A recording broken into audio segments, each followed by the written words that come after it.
अगर उपवास में कोई भी आपसे आपके सामने कुछ खाने के लिए दे रहा है तो आपको क्या करना चाहिए? खा लेना चाहिए। हाँ, याद रखिए, प्रभु ने कहा शो ऑफ मत करो। शो ऑफ करने का मतलब दिखाऊं? फास्टिंग में शो ऑफ कैसे होता है मैं आपको दिखाऊं? देखो, मैं फास्टिंग में हूं और ये शो ऑफ है।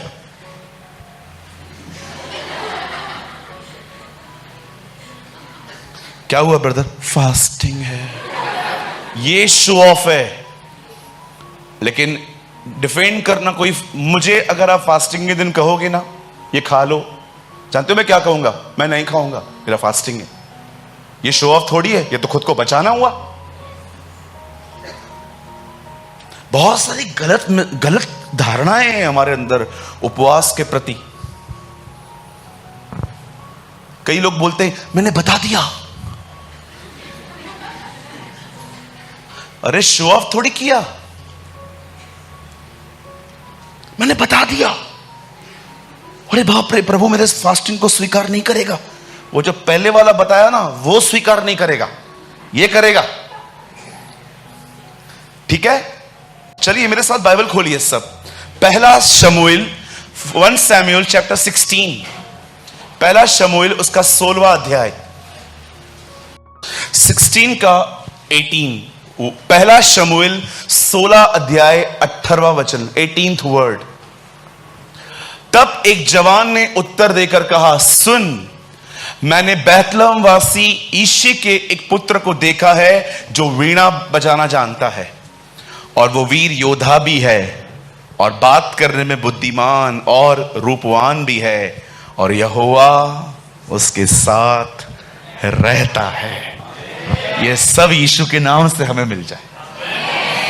आमीन। खाली रूपवान न मिले, वो तू रख ले भैया।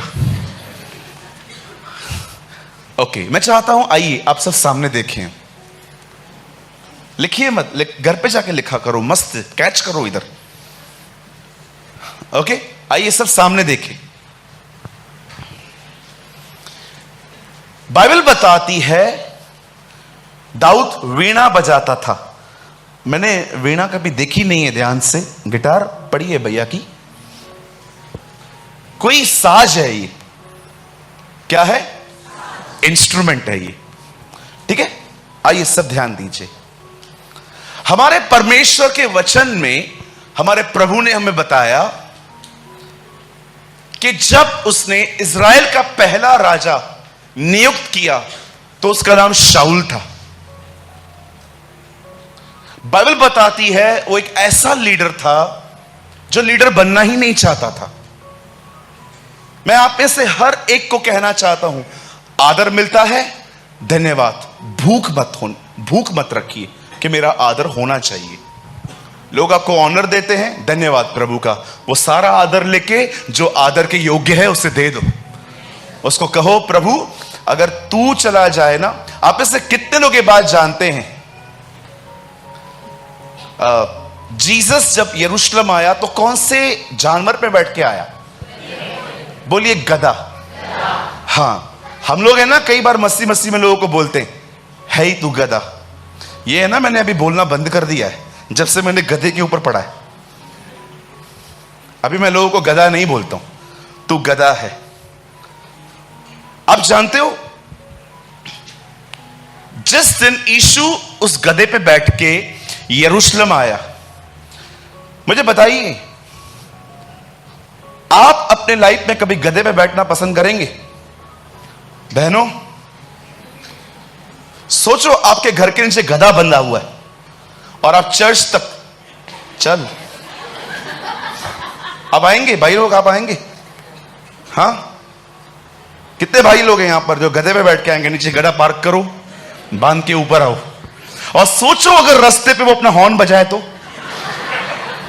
पूरी पब्लिक आपको, ये देखो गधे पे गधा। आप जानते हो हमारे प्रभु ने उन लोगों को जिनकी कोई वैल्यू नहीं है उन्हें उठाया। आप देखिए इज़राइल में मछुआरे, चुंगी लेने वालों को कोई इज्जत नहीं मिलती थी, उसने उनका चुनाव किया सबसे लोवेस्ट जो एनिमल है, जिसको इज्जत नहीं मिलती, उसको उठा के वो यरूशलेम आया। कभी कभी आपको नहीं लगता है उसने हमसे भी ऐसा ही व्यवहार किया है? हम क्या थे? पौल कहता है हम कुछ नहीं समझे जाते थे, लेकिन उसने आज, आप देखो आप में से कितने लोग हैं जो हर दिन शुक्रगुजारी करते हैं, खुदा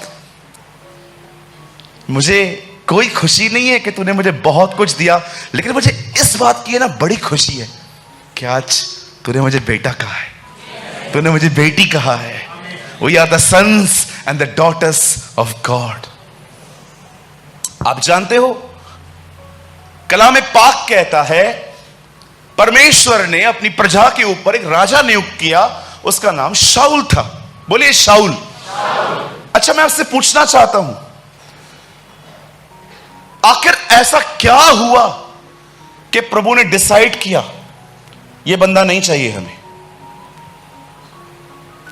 आप बिलीव करेंगे उसका चुनाव भी खुदा ने किया, उसे उतारा भी परमेश्वर ने। आपको क्या लगता है कि जब प्रभु किसका चुनाव करता है तो क्यों करता है, और जब किसको उतारता है तो क्यों उतारता है? आप जानते हो,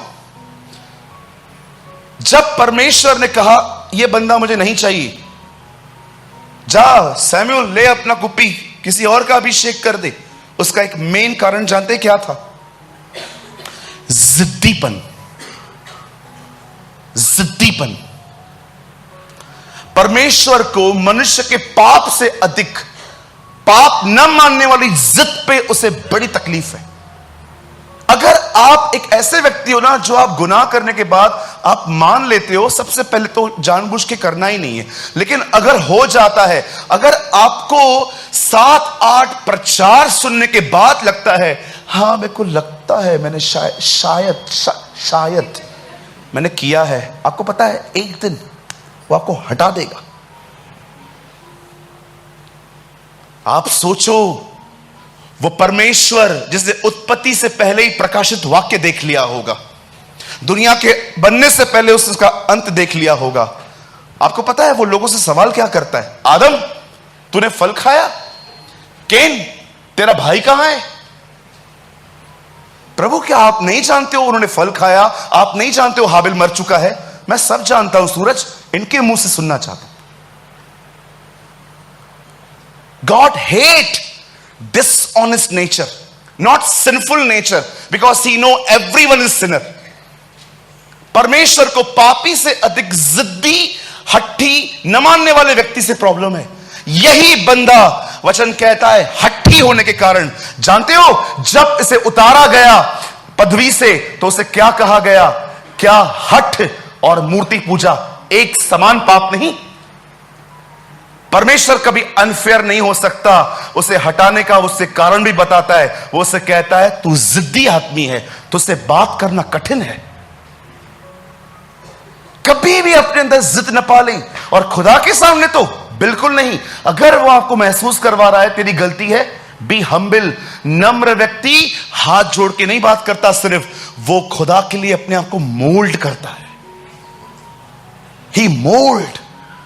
जानते हो परमेश्वर ने पुराने नियम में 10 आज्ञा पत्थरों पे क्यों लिखी? प्रभु ये बताना चाह रहा था इंसानों के दिल इतने कठोर हैं कि मुझे पत्थरों पे लिखना पड़ रहा है। कभी जिद्दी न बने। हां, आप रिस्पेक्टफुली आर्ग्यूमेंट्स कर सकते हैं, आदर के साथ। एटीट्यूड, अगर आपको पता है आप ऑफिस में लेट आ रहे हो, क्यों नहीं सुनाएंगे वो आपको? अगर आप बालकनी से कचरा फेंकते हो नीचे, आपको पड़ोसी क्यों नहीं सुनाएगा?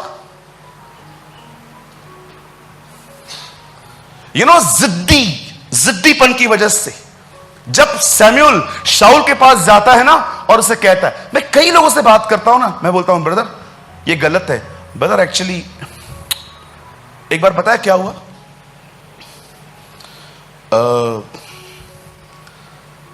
मेरी फ्लाइट मिस हो गई। मैंने यहीं एयरपोर्ट के पास में एक रूम ले लिया और मैंने सुबह की फ्लाइट बुक कर ली अपनी। मैं कहां जा रहा था, मैंने कैब बुक की रात को, किसी से करवाई। मैं नीचे खड़ा हो गया, वो कैब वाला फोन ही नहीं उठा रहा है मेरा, मेरी फ्लाइट है। मैंने उस बंदे को कॉल किया जिसने मेरी फ्लाइट ये कैब बुक करवाई थी। मैंने कहा किसको बोला है तूने? बोला यार मुझे थोड़ी पता है, मैं रैंडमली जो हुआ जो सामने आया मैंने करवा लिया। अब ये बंदा आया, मुझे दिख भी रहा है ये आदमी। एक्चुअली प्रॉब्लम ये था, इसे नींद आ गई थी क्योंकि फ्लाइट थी रात को 4 बजे, मैं 2:30 बजे खड़ा हूं, ये 1:30 बजे खड़ा हूं। इस बंदे को नींद आ गई थी।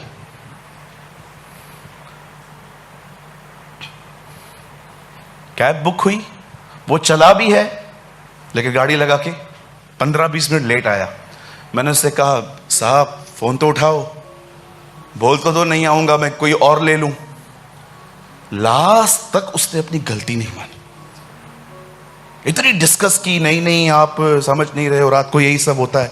मैं आपसे पूछना चाहता हूं, जब कभी भी आपको आपकी गलती जब कोई बताता है, आपका एटीट्यूड कैसे होता है उसके प्रति? नेगेटिव हो जाते हो? जानते हो वचन क्या कहता है? कलाम कहता है वो जिद्दीपन की वजह से हटाया गया। हाँ, पढ़ के देखिए, जब सैमुअल आता है ना उससे मिलने के लिए, उससे कहता है, वो कहता है ग्रीटिंग्स, बोलता है क्या? ओ प्रभु के नाम से शुभकामनाएं। क्या हुआ? मैं युद्ध जीत के आया हूं। क्या क्या क्या करके आया? मैं सबको मार के आया हूं। ये आवाजें कहां से आ रही हैं? जानवरों की। बोलता है ये तो मैं खुदा के लिए लेकर आया हूं, बलिदानों के लिए। उसे कहता है क्या प्रभु ने नहीं कहा था तुझे सब खत्म करना है? क्यों लेके आया? लास्ट तक भी अपनी गलती जब उसे कहता है ना, नाउ यू आर गॉन, अब तू जा यहां से, तब बोलता है, तब सैमुअल उसको बताता है सुन, आज हठी स्वभाव के कारण तूने सब गवा दिया आज। आप जानते हो जब परमेश्वर उस व्यक्ति को हटा देता है तब वह उसका अभिषेक भी ले लेता है। आज याद रखिएगा, जब परमेश्वर आज नए नियम में जिस किसी को भी सेवकाई से हटाएगा, आपको कैसे पता चलेगा? हो सकता है वो आदमी सेवकाई करता हो, लेकिन मैं आपको बताना चाहता हूं आपको कैसे पता चलेगा कि खुदा ने इसे हटा दिया है। You know in these days बहुत लोग they have a titles but no anointing. But मैं आपको ऐसे भी लोग दिखा सकता हूं, नो टाइट, कोई टाइटल नहीं है उनके पास, पर उनके ऊपर अभिषेक है। जानते हो रेवलेशन में लिखा है, मन फिरा अन्यथा मैं अपने दीप स्तंभ को वहां से हटा दूंगा। आज अगर एक प्रचारक, अगर उसके प्रचार में लोगों की जिंदगियां नहीं बदल रही, प्रभु की उपस्थिति नहीं आती, गॉड इज लेफ्ट, खुदा छोड़ चुका है। और जानते हो,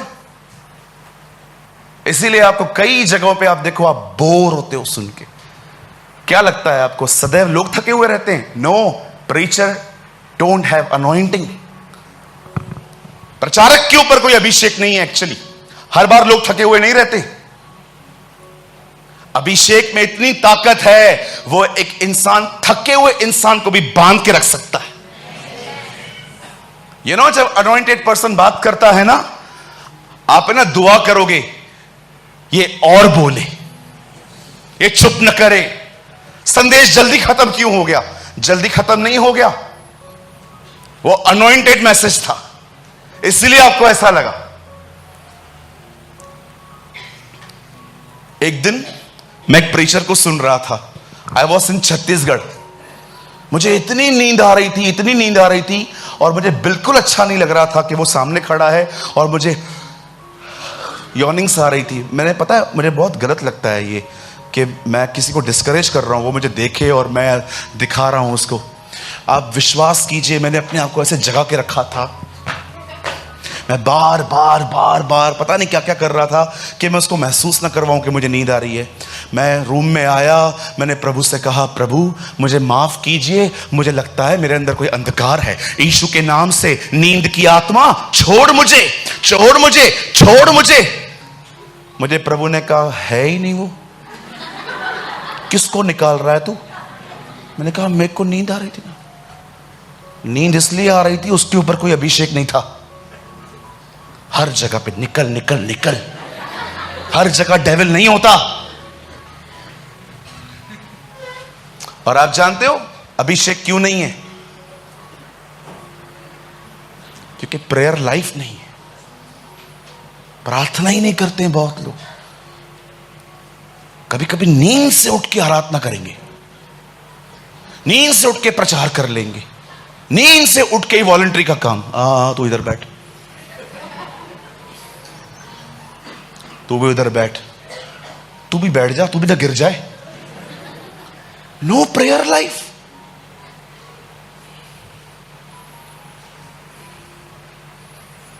how can you doing ministry? जानते हो जब वो राजा की पदवी से हटाया गया, बाइबल बताती है उसका अभिषेक चला गया। और जानते हो जहां अभिषेक था वहां पर कौन आके बैठ गया? खुदा की तरफ से एक बदरू आ गई, एक दुष्ट आत्मा आ गई। अब वो उसे मेंटली टॉर्चर कर रही थी। और आपको पता है ये बंदा अलग अलग हरकतें करता था। इसके लोगों को भी समझ में आ जाता था कि डीमंस को डिस्टर्ब कर रहा है। आपने देखा होगा कभी कभी आप पहचान लेते हो किसी किसी को कि ये डीमंस के थ्रू टॉर्चर किया जा रहा है बंदा। अब जब उसके लोगों ने देखा कि राजा की ये हालत हो रही है, उन्होंने उसे ये सजेशन दी है। तब एक जवान ने उत्तर देके कहा, सुन, मैंने बैतलहम वासी यिशै के एक पुत्र को देखा है जो वीणा बजाता है। बोलिए वीणा। हाँ, उसके बाद वो कहता है और वो वीर योद्धा भी है, मतलब वॉरियर भी है, सेकंड क्वालिटी। थर्ड, वो बात करने में बुद्धिमान और रूपवान, खूबसूरत, हैंडसम भी है। और अंत में वो कहता है और यहोवा उसके साथ रहता है। What a word! क्या एक्सप्लेन करूं, इतना खरा है ना? कुछ चीजें इतनी साफ लिखी रहती है, कभी कभी एक्सप्लेनेशन की नीड ही नहीं पड़ती। अब जानते हो हुआ क्या? लोगों ने शाऊल से कहा एक बंदा है, यिशै का बेटा है। एक्चुअली ये उस टाइम पे अनॉइंटेड हो चुका था, अभिषिक्त हुआ था। तो वो कहते हैं कि काम कर, तू उसको बुला, वो है ना अच्छी वीणा बजाता है, वो जस्ट तेरे बाजू में बैठेगा और अपनी सितार बजाना चालू करेगा ना, तू आजादी महसूस करेगा। और आप जानते हो शाऊल ने कहा ले आओ उससे। और जानते हो वो क्या करता था? वो जस्ट बजाना स्टार्ट करता था, शाऊल को अच्छा लगता था, उसे अच्छा लगता था। मैं प्रभु को बोल रहा था ये वीणा किधर है, हमें भी दे दे। पर मैं आपको बताना चाहता हूं कुछ नहीं था वीणा में। कभी कभी लोग है ना मिसअंडरस्टैंडिंग में जिंदगी जीते हैं। कई लोगों को लगता है वीणा में कुछ था। मैं आपको बताना चाहता हूं वीणा में कुछ नहीं था, अंत की लाइन में सब कुछ है।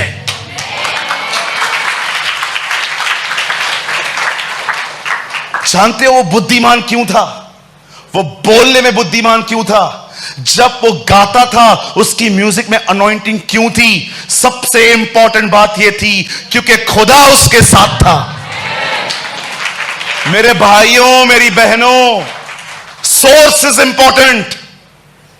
योर सोर्स, कहां से आ रहा है सब कुछ? मैं प्रभु से कह रहा था प्रभु कितनी क्वालिटीज हैं। प्रभु ने कहा वो क्वालिटीज हैं, नीचे क्वालिटी देने वाला है। मैं आपसे पूछना चाहता हूं ऐसा कैसे हो सकता है? वीणा बजाने वाला वीणा बजाते बजाते क्या दुष्ट आत्मा को म्यूजिक से प्रॉब्लम है? मैंने बहुत सारे अनॉइंटेड, मैंने ऐसे बहुत सारे लोगों को देखा है जो बहुत अच्छा बजाते हैं। वो डीमन पसेस व्यक्ति भी डांस करता है, तो गाओ हालेलुया, डीमन भी डांस कर रहा है, गा गा, कुछ होगा, मेरे को कोई होगा ही नहीं। भैया आप इंस्ट्रूमेंट के खिलाफ हो? बिल्कुल नहीं। मेरा बस चले मैं और 10 ले आऊं, मुझे ये बहुत पसंद है, मुझे ये बहुत पसंद है, मुझे ये भी बहुत पसंद है। लेकिन याद रखिए खुदा से अलग होके इन चीजों की कोई वैल्यू नहीं है। अमेजिंग थिंग ये थी, ये बंदा वीणा बजाता था, वो छुटकारा पाता था। जानते हो क्यों? क्या खुदा है हमारा, कितना भी गलत करो बेचारा छोड़ता नहीं है। एक तरफ से उसके ऊपर दुष्ट आत्मा बेचता है, दूसरी तरफ से उसको आराम भी दे रहा है। What a God we have. I don't know आप में से कितने लोग खुदा को देखते हैं इस तरह से कि ये वही है, अगर तकलीफ बेचता भी है ना, उसका निकास भी देता है। आप जानते हो, मैं आपसे पूछना चाहता हूं, क्या आपने कभी ये वचन आराम से पढ़ा है? अंत में लिखा है यहोवा उसके साथ रहता था। मेरे भाइयों, मेरी बहनों, सोर्स के साथ रहना सीखो। हर चीज उसमें से बहनी चाहिए, हर चीज। मैं आपको यीशु के नाम से कहता हूं, सुनिए, आप अगर बहुत सारी चीजों में फेल हुए हो ना, तो जानते हो उसका कारण क्या है? क्योंकि आपकी जिंदगी में ये मिसिंग है। आपने लॉस किया है, वो इंपॉर्टेंट नहीं है, लेकिन आपने उसके साथ जीना नहीं छोड़ा है। और मैं यीशु के नाम से कहता हूं, बड़ी से बड़ी चीजें, बड़ी से बड़ी विफलताएं मिली है ना आपको, टेंशन मत करना, उसके साथ जीना सीखो, सब कुछ वापस आएगा। मैं यीशु के नाम से कहता हूं, सब कुछ वापस आएगा। उसके साथ वो रहता है। क्या आपको ये वर्ड इससे पहले कभी आपने समझा था? He is a wise, he is a handsome, and the Bible says he is a amazing instrument. ये इसके पास इंस्ट्रूमेंट बजाता था और लोग आशीष पाते थे। जानते हो क्यों? जस्ट एक चीज की वजह से, he live in the presence of God. वो खुदा की हुजूरी में जीता था। आई डोंट नो आप में से कितने लोगों ने ये वर्ड कभी इस तरह पढ़ा है। ब्रदर एक वर्ड लगाइए, शागिर्दों की प्रेरितों के काम 4 अध्याय 13वां वचन। यहां देखिए क्या हुआ। ये वही मछुआरे, चुंगी लेने वाले लोग हैं। देखो उनके लिए क्या लिखा है। जब उन्होंने पतरस और यूहन्ना का साहस देखा और यह जाना कि ये अनपढ़ और साधारण मनुष्य हैं, तो अचंबा किया। जानते हो हुआ क्या? आप सभी जानते हो, लिसन, ये अनपढ़ थे, गवार नहीं थे। गवार अलग चीज होती है, ये अनपढ़ लोग थे, ये इतने पढ़े लिखे नहीं थे। अब हुआ क्या, इनके हाथ से एक चमत्कार हो गया था। चमत्कार होने के बाद ये पूरा हाईलाइट हो गए थे इजराइल में कि इन लोगों ने है ना एक अमेजिंग साइन दिखाया है। तब इन्हें पकड़ा गया, लोगों के सामने रखा गया, और आपको पता है इनसे कहा गया, तुमने ये काम किस नाम से किया है? अब ये एक्सप्लेन करते जा रहे हैं, करते जा रहे हैं, करते जा रहे हैं। आप पढ़ के देखना, अमेजिंग चैप्टर है ये। आपको पता है वहां पर कुछ लोग साइड में खड़े होकर बात कर रहे थे, उनको ऐसे देख रहे थे, मैं देख रहा हूं, ये वही है ना? कौन? ये उसके साथ साथ रहते थे ना, उसकी तरह ही है।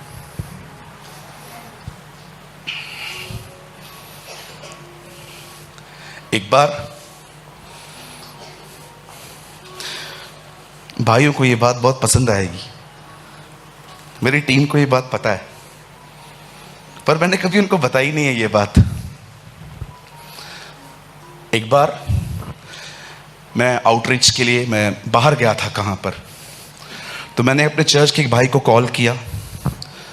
मैंने कहा सैटरडे है, सुबह तक आ जाऊंगा, अभी उल्लासनगर आऊं, वापस यहाँ आऊं, थक जाऊंगा, आप लोग कोई कमरा बुक करवा दो यहां पर।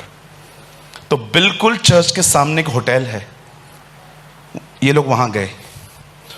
और जानते हो, अब ये बात इन बेचारों को भी नहीं पता थी, जिस जगह पे इन्होंने मेरा कमरा बुक किया वो पूरा फ्लोर स्मोकिंग जोन था।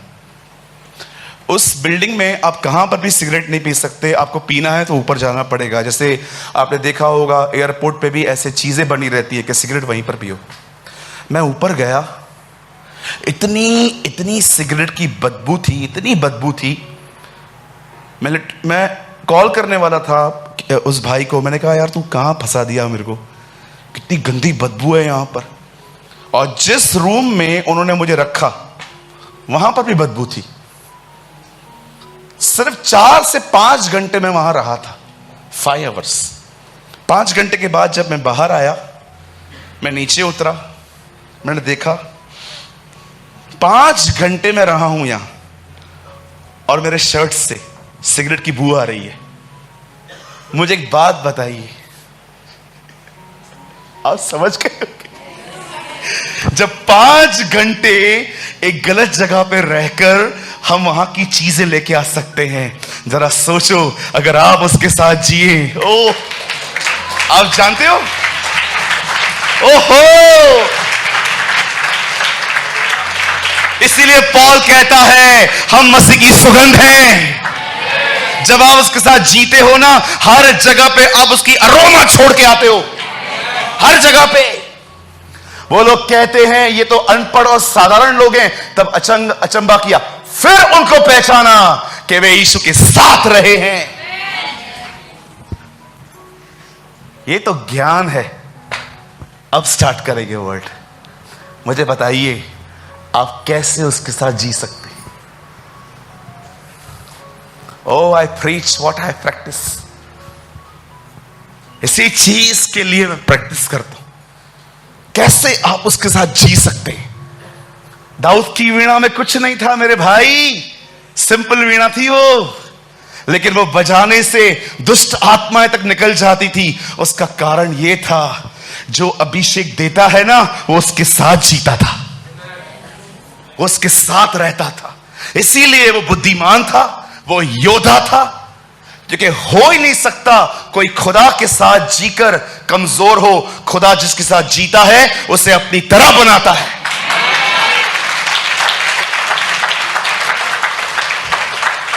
आप गाली निकाल के ये नहीं कह सकते हो I am in the presence of God. No, I want to tell you, you are in the presence of demon. मैं गाली निकाल के, बहनों पे गंदी नजर डाल के ये नहीं कह सकता कि I am in the presence of God. Sir, you are wrong, you are deceived. धोखा खाया है आपने। आप अपने मोबाइल में, फोन पे पॉर्न देखते हैं और आप ये कहते हैं आई am in the presence of God. अरे वो होता ना तो तुम्हें महसूस करवाता कि तू गलत कर रहा है, बंद करिए।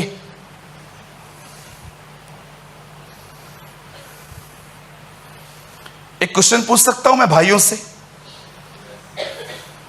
भाइयों से, आप जिस बहन को पहचानते नहीं है उसे फ्रेंड रिक्वेस्ट क्यों भेजते? खुद आपको मना नहीं करता?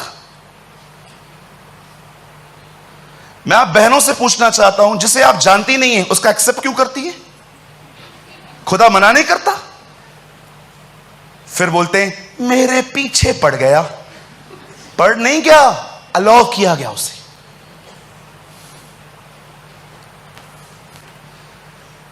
एक व्यक्ति कांड करके चर्च से भागता है और वो पोस्ट डालता है और लोग लाइक करते। शेम ऑन दीज पीपल जो खुदा के खिलाफ काम करते हैं और हम उनको सपोर्ट करें।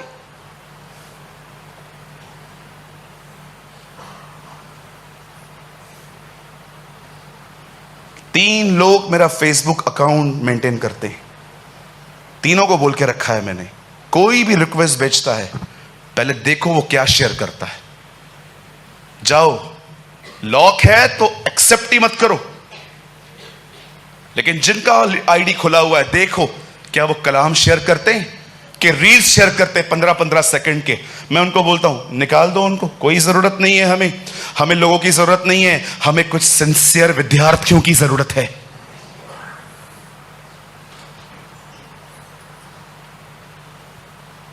बी वाइज, बुद्धिमान बनो। इस दिनों में फेसबुक पे बड़ी गड़बड़ियां चल रही हैं, ट्रस्ट मी, बड़ी गड़बड़ियां चल रही हैं। क्या आप उसकी प्रेजेंस में जीते हैं? आपको पता है 12 साल तक खुदा ने इब्राहिम को अपनी शक्ल नहीं दिखाई। जानते हो क्यों? द रीजन इज वो हाजिरा के साथ सोया। देखिए बाइबल में, खुदा दूर हो गया उससे। 87 की एज के बाद सीधा प्रभु 99 में उसे मिलता है और उससे बात करता है। 12 साल। आप बिलीव कर सकते हो, इब्राहिम खुदा से वाचाओं का व्यक्ति 12 साल उससे दूर रहा। और आपको पता है उसने क्या किया था? उसे झूठ बोला था, वो लूत को लेकर निकला, वो हाजरा के साथ उसने पाप किया। ये सब हो जाने के बाद वो 99 का जब हुआ, देखो खुदा उसको आके क्या कहता है। बोलता है, इब्राहिम ये सारी गलतियां तूने क्यों की है मैं तुझे बताता हूं। ब्रदर एक वर्ड लगाइए, पैदाइश की किताब उत्पत्ति जेनेसिस 17:1, यहां देखिए सब। जब परमेश्वर वापस आता है तब वो उसे क्या कहता है। प्लीज इस वर्ड को सीरियस लीजिए। जब इब्राहिम 99 वर्ष का हो गया तब यहोवा ने उसको दर्शन देकर कहा, मैं सर्वशक्तिमान परमेश्वर हूं, मेरी उपस्थिति में चल और सिद्ध होता जा।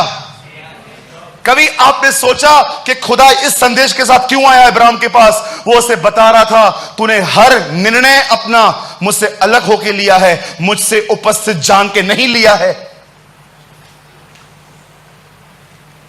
आप स्टडी करो 17 के बाद, आपको इब्राहिम की हार्डली कोई मिस्टेक दिखाई देगी, ढूंढनी पड़ेगी आपको। और 12 से लेकर 17 तक पढ़ो, गलतियां ही गलतियां। अपनी वाइफ को बोलता है, इनको बोल तू मेरी बहन है, इससे मैं कत्ल से बच जाऊंगा। हाजरा की बात मानता है, झूठ बोलता है, वचन कहता है, लूत को अपने साथ लेता है। आप 12 से लेकर 17 तक पढ़ो, आपको इब्राहिम की इतनी गलतियां मिलेंगी, लेकिन 17 के बाद आपको हार्डली उसकी कोई मिस्टेक दिखाई देगी। उसी की सोचो, जब खुदा उससे कहता है अपने बेटे को मार, सारा ने पूछा नहीं होगा उससे, तू उसे कहां ले जा रहा है? वो खुदा की हुजूरी में जी जी कर ये जान गया था किसकी सुननी है, किसकी नहीं सुननी। Don't be deceived, live in the presence of God. जानते हो प्रभु की उपस्थिति में कैसे जिया जाता है?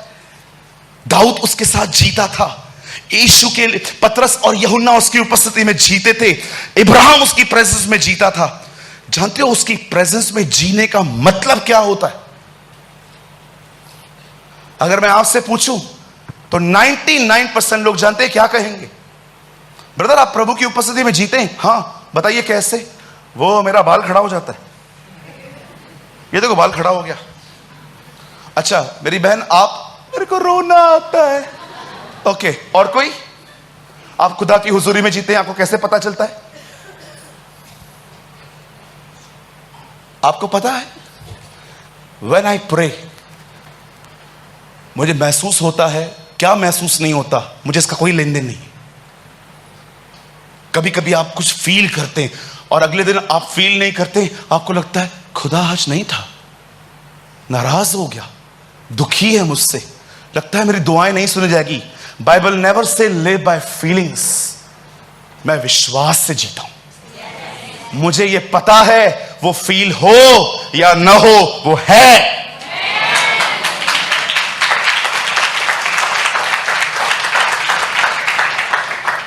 उसकी उपस्थिति में जीने का मतलब जानते हैं क्या होता है? हर काम उसे उपस्थित जान के करना, इसे कहते हैं उसकी उपस्थिति में जीना। चलो यहां देखो, समझो आपके हाथ में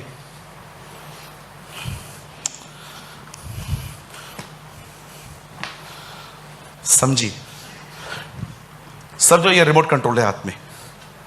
आप घर पे बैठे थे, टीवी चल रहे थे, आज तक, एनडीटीवी, एमटीवी, जी टीवी, ए टीवी, ओ टीवी, सब चला रहे थे आप। अचानक आपने देखा ओ पिक्चर आ रही है और आपको अच्छे से विश्वास है आपका प्रभु यहीं पर है। अब टीवी चल रही है, विलन मार रहा है हीरो को, हीरोइन विलन को मार रही है। ये हो गया, विलन मर गया। अब हीरोइन दौड़ दौड़ के आ रही है हीरो को गले लगाने, और अभी कुछ गलत भी करने वाले, और वो कर भी रहे हैं, और आप देख रहे हैं, और आप पिताजी को देख रहे हैं।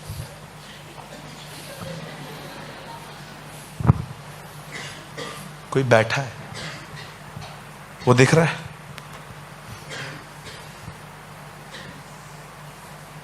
वो देख रहा है आपके साथ? जब तक आप टीवी के सामने बैठे थे ना, वो बैठा था चुपचाप से। जब ये सीन आया ना, वो उठ के चला गया। बाइबल बताती है मसीह पाप का सेवक नहीं है। Read, he is not the servant of sin. वो पाप का सेवक नहीं है। वो आपके गलत कामों में कभी आपके साथ खड़ा नहीं होगा। इसलिए लिखा है, मैं यहोवा निर्दोष को कभी दोषी नहीं ठहराऊंगा और दोषी को कभी निर्दोष भी नहीं ठहराऊंगा। This is a righteous behaviour of God. आज इंपॉर्टेंट ये नहीं है आप क्या कर रहे हो, इंपॉर्टेंट ये है जो आप कर रहे हो वो आपके साथ कर रहा है। मेरा जुआ उठाओ, live in the presence of God. प्रभु की उपस्थिति में जीना सीखो। थीम वर्ड लगाइए ब्रदर, मैं एक बार फिर से पढ़ना चाहता हूं उसे। तब एक जवान ने उत्तर देकर कहा, सुन, मैंने बैतलहम वासी यीशे के एक पुत्र दाऊद को, मैं एडिंग कर रहा हूं, देखा जो वीणा बजाता है और वह वीर योद्धा भी है, बात करने में बुद्धिमान है, रूपवान भी है। आई पैराफ्रेज। और यह सब इसीलिए है क्योंकि खुदावंद उसके साथ है। That is the reason.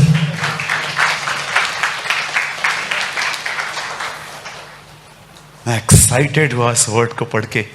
मैंने कहा, प्रभु कितनी खूबियों से भरा पड़ा है दाऊद। प्रभु ने कहा, यस, बिकॉज मैं वही था।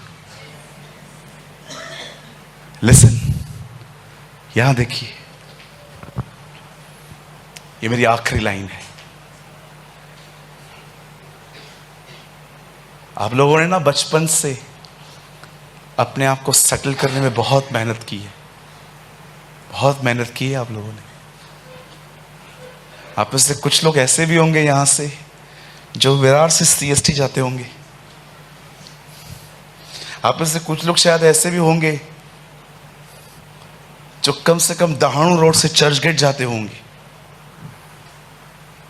आप में से बहुत सारे लोगों ने बहुत संघर्ष किया है सेटल होने के लिए।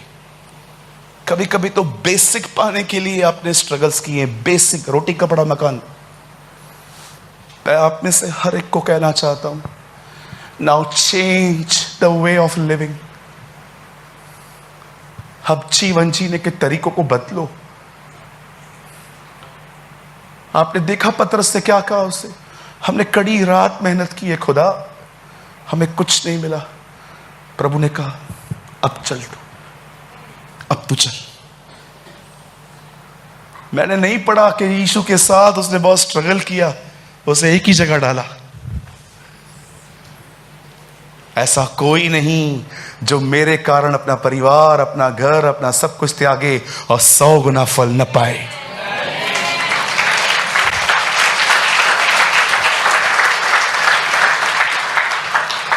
मैं आप में से हर एक को कहना चाहता हूं, आपका एक एक एफर्ट उसे पता है।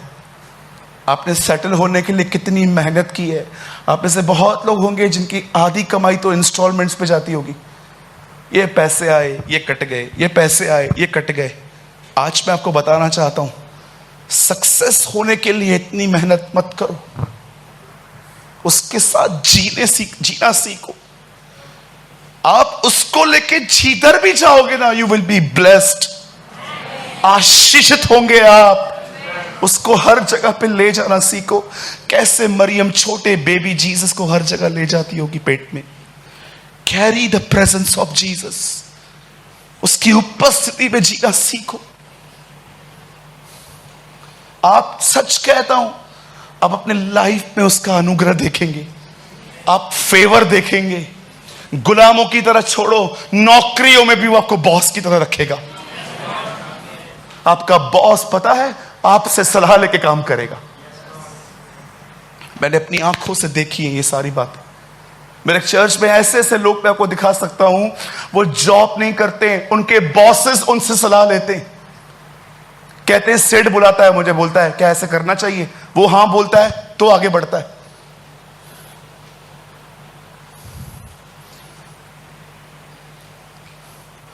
आशीषें ये ऊपर की 4 लाइंस नहीं है, नीचे वाली लाइन है। उसके साथ जीना सीखो। आपका दिल, आपका विवेक, आपके विचार, उससे जोड़कर जिंदगी जियो।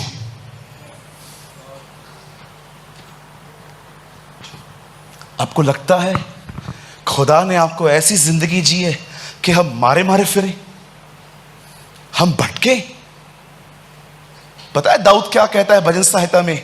यहोवा ने मेरे मारे मारे घूमने का हिसाब रखा है। दाऊद जब शाऊल से भागता था ना, उस एक अपनी 13 साल की जर्नी को लिख के कहता है, यहोवा ने मेरे मारे मारे फिरने का हिसाब रखा है। ये परमेश्वर की मर्जी नहीं हो सकती। याद रखिए, उसके साथ आप स्थिर हैं, क्योंकि वही आपकी ताकत है, वही आपकी बुद्धि है, वही आपकी समझ है, क्योंकि वो राजाओं का राजा और प्रभुओं का प्रभु है। वो था, वो है, वो आने वाला है, वो जीवन और पुनरुत्थान है, वही मार्ग है, वो सत्य है, वो जीवन है, वो पुनरुत्थान है, वो चरवाहा है, वो ज्योति है, वो सच्चाई है, वो पुनरुत्थान है। वो सब में सब कुछ है। सब चीजें उसी के द्वारा और उसी के लिए बनाई गई हैं। God create everything through him, for him. Paul कहता है वो सारी बातों को मसीह में एकत्र करता है, वो सारी चीजों को क्राइस्ट में एकत्र करता है। जब वो देखता है ना जहां उसके बेटे का आदर है, वो वहां पर सारी चीजें एकत्र कर देता है। जब वो देखता है ना अर्थ पे फेथफुल ऑफिस मिला है उसे, जो उसके पुत्र का आदर करता है, वो अपना सब कुछ दे देता है उसको।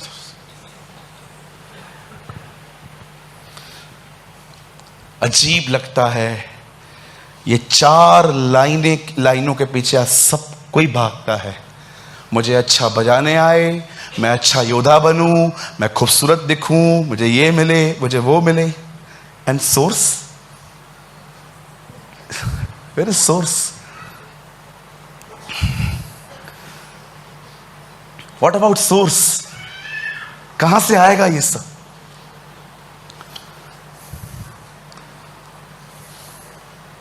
आपको पता है, मुझे कभी कभी ऐसा लगता है जब सभा पूरी होती है ना, खुदा, मैं यहां खड़ा रहता हूं और खुदा स्पीकर के पीछे खड़ा रहता है, और जितने भी लोग दुआ करवाने के लिए आते हैं उन सब को देखता है।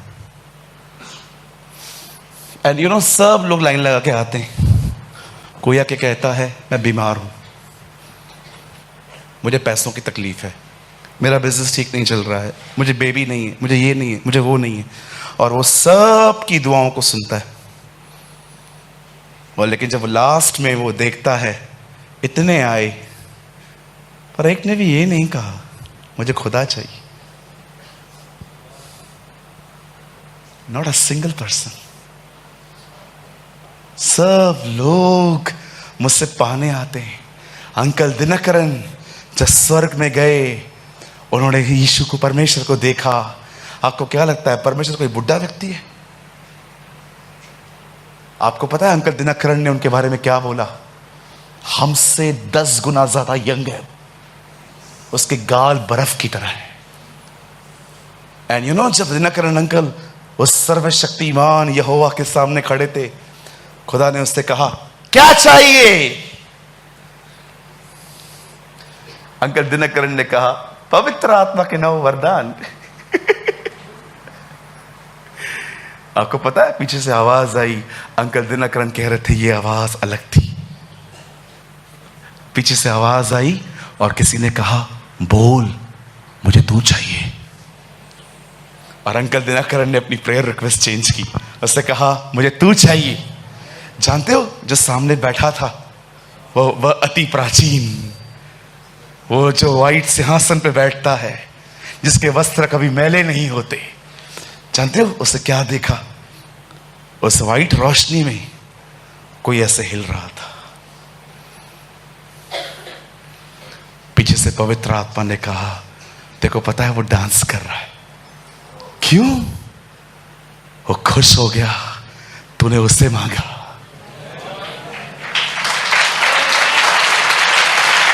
ओ जीसस।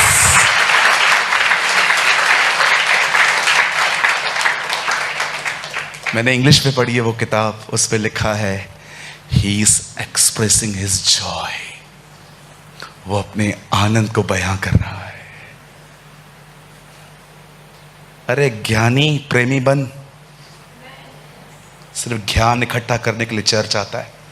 प्रेमी बन, प्रेमी उसके करीब जा। तेरा मसीह जीवन शुरू ही नहीं हुआ है अभी तक, तू अभी तक इन्हीं बातों में अटका हुआ है। ये क्यों, ये क्यों, ये क्यों? निकलो इन बातों से, गो इन हिज प्रेजेंस। जब प्रचार चलता है ना, कोई बात नहीं समझ में आई ना, साइड में रखो। 99 अच्छी बातें चली ना, उनको लेना सीखो। Come out from your pharisaism.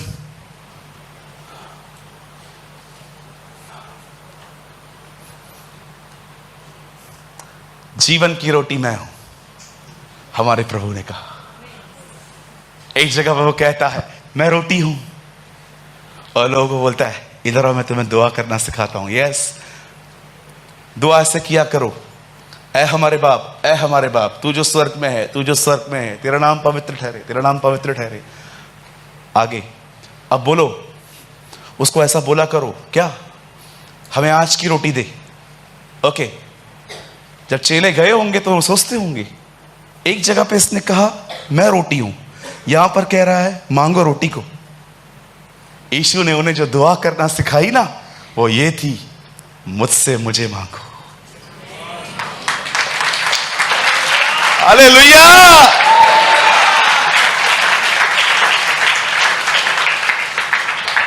जीवन की रोटी मैं हूं, प्रार्थना करो कि वो हमें रोटी दे। बड़ी बात है, मुझसे मुझी को मांगो। अरे वही तो सब कुछ है। उसके साथ रह के हम आशीषित होते हैं, उसके साथ रह के हम योद्धा बनते हैं, उसके साथ रहकर हम खूबसूरत बनते हैं, उसके साथ रहकर हम आशीषित होते हैं। आप किसके साथ जी रहे हो? नेगेटिविटी के साथ, व्यभिचार के साथ, बुराइयों के साथ, कि उस खुदा बाप के साथ?